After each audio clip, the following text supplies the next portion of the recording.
Hello, welcome to this week's edition of MMA News. I've got a lot to cover, so I'm going to get started right at the bat. Last weekend we had the Botecchi Combat Nordeste 4, which was the first cable broadcast MMA event in Brazil. Now,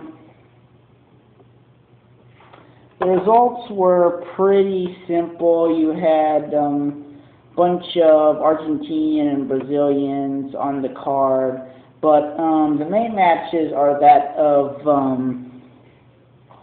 the main matches you had at light heavyweight. You had Muriel Ruas, older brother of Mauricio Shogun Rua, versus Alex Stabling. Rua won by KO to the head.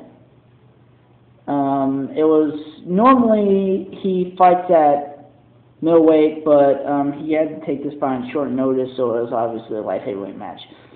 Next you had Pedro Rizzo versus Jeff Monson. Monson, who was in the UFC, has been on a roll in independent card fights. Rizzo was rebounding from a loss on the Ultimate Chaos card, and Rizzo won by unanimous decision. Then at light heavyweight, you had Paulo Filho versus Alex Schroeder. I don't even know how to pronounce it. Well, who cares? He won. I guess he didn't want to cut the weight, so he went. He went light heavyweight. Then the main event was Ricardo Arano versus Marvin Eastman. This has been Arano's first comeback since his UFC days, which has been almost 2 years, and he beat Eastman by unanimous decision. So this could be a path back to getting into one of the major promotions, UFC, Strikeforce, Green, something like that. It really depends on him whether he wants to keep his options open or not. So that was that.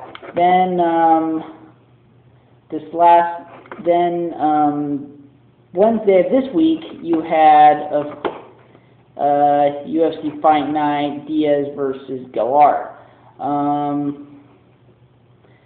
You had some notable name people such as C.B. Dalloway. He won his match on the undercard. Mike Pyle, who's an Extreme Couture stand-out, he won his match on the undercard. Then you had the main card. Nate Quarry defeated Tim Credur in 3 pretty hard-fought rounds.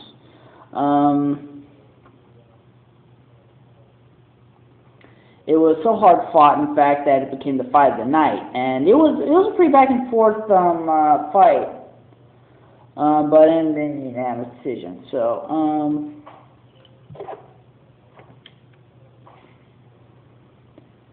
then the next fight was Carlos Condit versus Jake Ellenberger. Ellenberger making his UFC debut, and he actually put up a pretty hard fight. It ended in a split decision, but Condit won.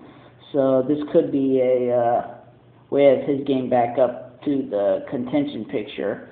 Then light heavyweights, you had Gray Maynard versus Roger Huerta. It was a pretty back-and-forth fight, but Maynard, for the most part, dominated and won by a split decision.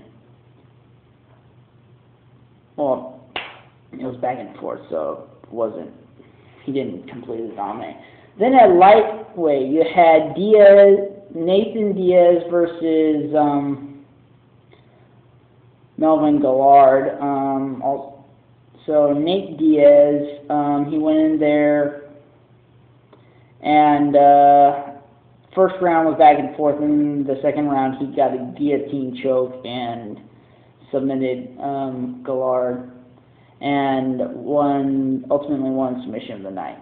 So that's what's been happening so far. That was followed by the first episode of the UFC of the Ultimate Fighter heavyweights, and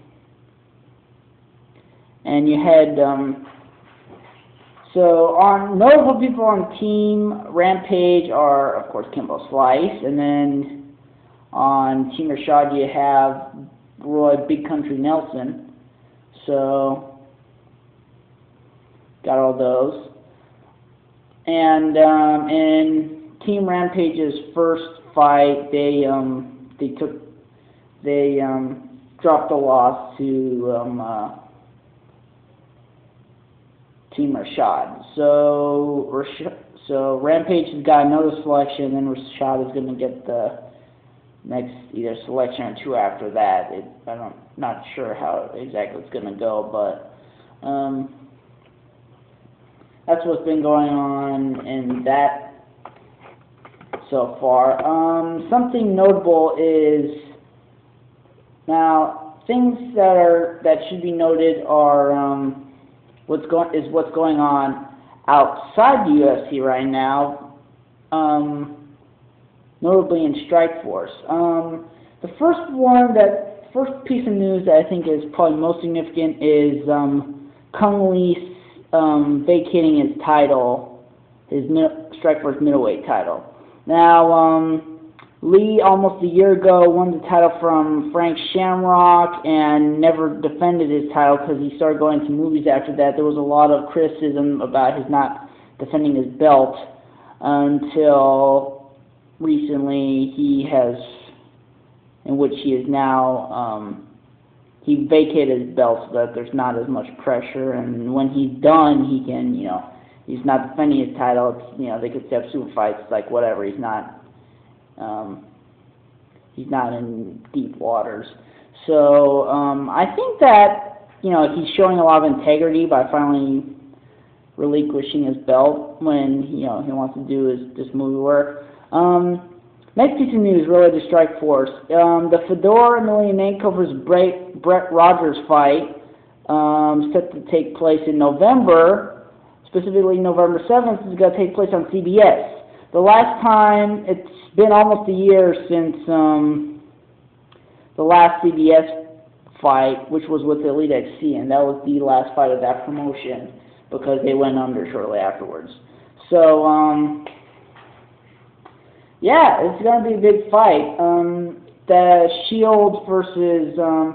Jake Shields versus Jason Mayhem Miller fight is going to take place on that same card, except it's not going to be for the interim middleweight Strikeforce middleweight title. It's going to be for the Strikeforce middleweight title, and possibly you could see whoever's holding that title going against Kung Lee later on. But and currently a location, a venue, and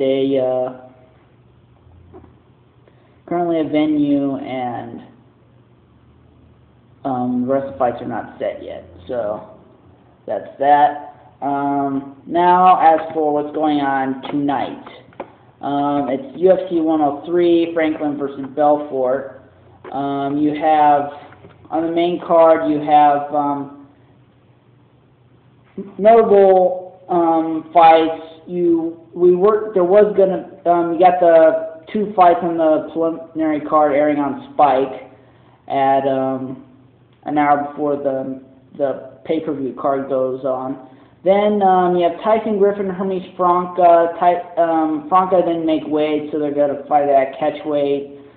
Koscheck is going against Frank Trigg for the first time since who knows whatever. Mark Kampman, who was originally going to fight Mike Swick, is going to fight Paul Daly, who until recently was a free agent following the collapse of Pro Elite.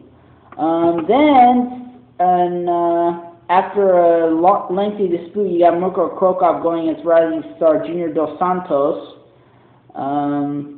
That's bound to be a good fight. And then the main event is Rich Franklin versus Vitor Belfort. Now, Belfort had some weight issues. He came in a quarter of a pound over, was given an hour to cut that, and he cut no problem. And considering that he's made middleweight before, that's kind of surprising. Also fighting on the preliminary card, Efraim Escudero. He also missed weight, but he made it. They both made it on their second try, so there's no problem with that. And that's about it. So see you next week.